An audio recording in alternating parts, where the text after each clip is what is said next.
Good morning. You know what day it is? Hump day! Mike. Sorry, I'm a little late. We had stuff going on this morning. And, going through let me tell you, this whole stem cell thing is a process with your body for a period of time. So, I've said to you guys many times that one of the greatest things about doing all these Tony Robbins events that I get to do is I get to interact with people all over the world. And I love that I get to do that. It's such a great opportunity. I just can't even express. And I mean, it's amazing. I'll be sitting there and on one screen, I'll talk to somebody from South Africa and then Israel and then Ireland and then Bora Bora. And it's just spectacular. And, one of the things that you learn is we're all pretty much dealing with the same stuff. Now, obviously, if you're born in Africa, if you're a female born in Saudi Arabia, if you're born in Ukraine right now, you're dealing with things much different than if you're born in like Cleveland, although maybe that's not the best example.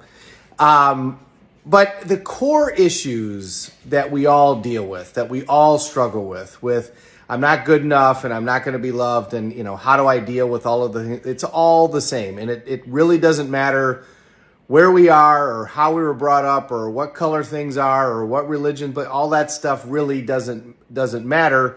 I can be talking to somebody who is, incredibly successful financially and has had this great career.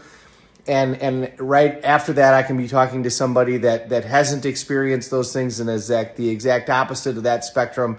And they're both trying to figure out, how can I be good enough to do the things that I want to do? And am I doing the right choices with my kids? And am I making the right choices with regards to my relationships? And how can I balance all this? It's all the same stuff.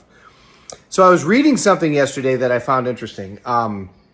Red ants and black ants a lot of times they live in the same environments, but don't intermingle. They'll stay separate. Each colony will stay separate. But you can take a colony of red ants and a colony of black ants and dump them into an ecosystem together, and they will come together and operate as one colony without problem. They will merge right together. They all will know their jobs. They'll start working and they'll start doing all of their stuff, and they'll operate as one colony, and there'll be no distinction between who's who.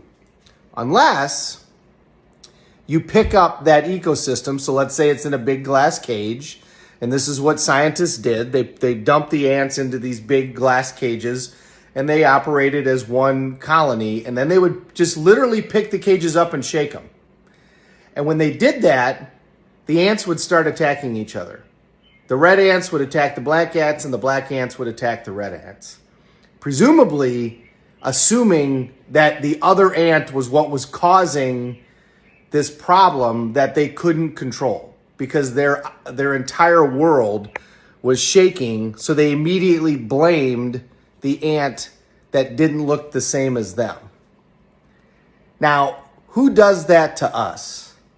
Who shakes our cages and gets us to blame somebody else that doesn't look like us or doesn't have the same background as us for all of our problems?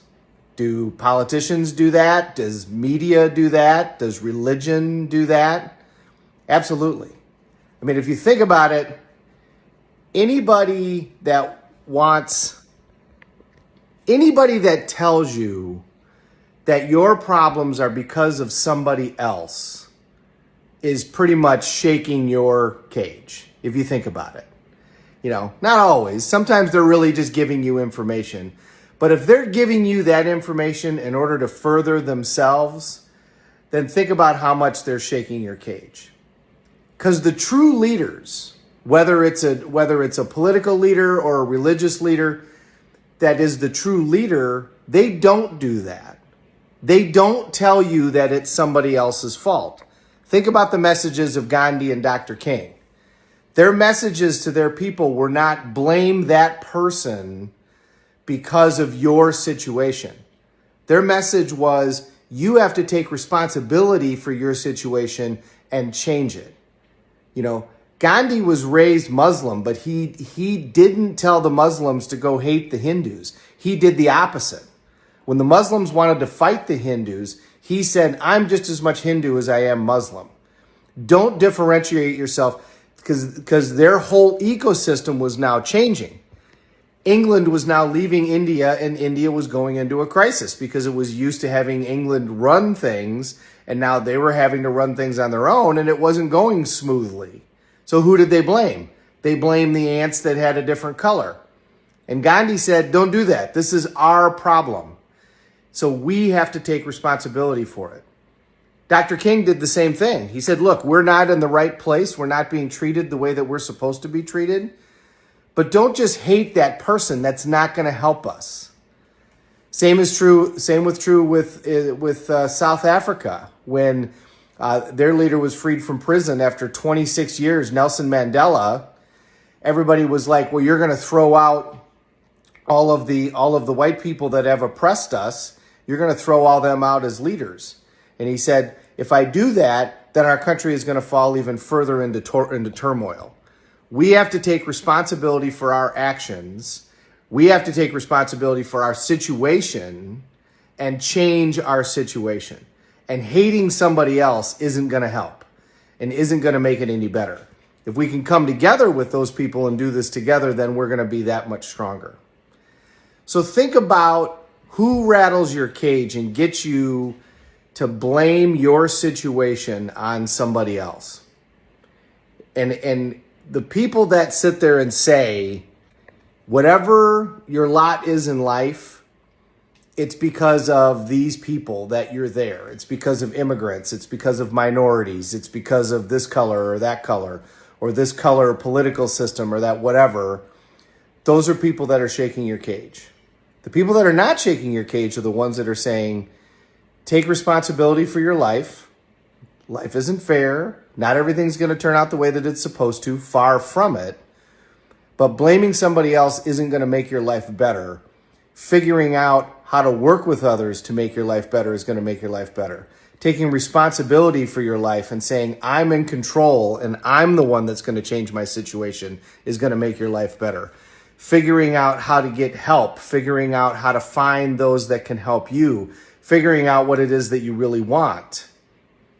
Understanding that where you are right now is based on the decisions that you've made over the last 5, 10, 15, 20 years.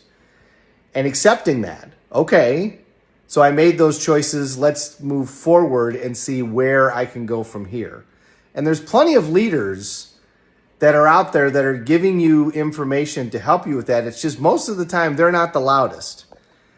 Think about the ones that are really giving you information to try to help you. Usually they're not yelling and screaming. Usually they're the ones that are talking calmly saying, look, here's the reality of the situation. So if you want to change your situation, then this is what you're going to need to do. Those are typically the people that are not shaking your cage and do want to lead. And there's plenty of them. There are tons of people who are very good leaders who really want to try to help people and are not out there saying blame somebody else. They might give you information. Look, this activity has led to this result, but they're not sitting there saying, be angry at that person and yell and scream and riot and do it. That's not what they're saying to do in order to change your situation. They're saying, here's more information to help take responsibility so we can move forward. So, as a human species, we've got to figure out how to not let people shake our cages. Because at the end of the day, this little thing that we're spinning on is all we got. And when people shake our cage, what do? We destroy the big picture. So that's our next level of reality that we have to come to is, how do we not let that happen? How do we figure out how to work together like the ants when they get dumped into the ecosystem before somebody rattles their cage? Have a good day, everybody. Thank you very much for watching. We're all in this together. Let's take care of each other.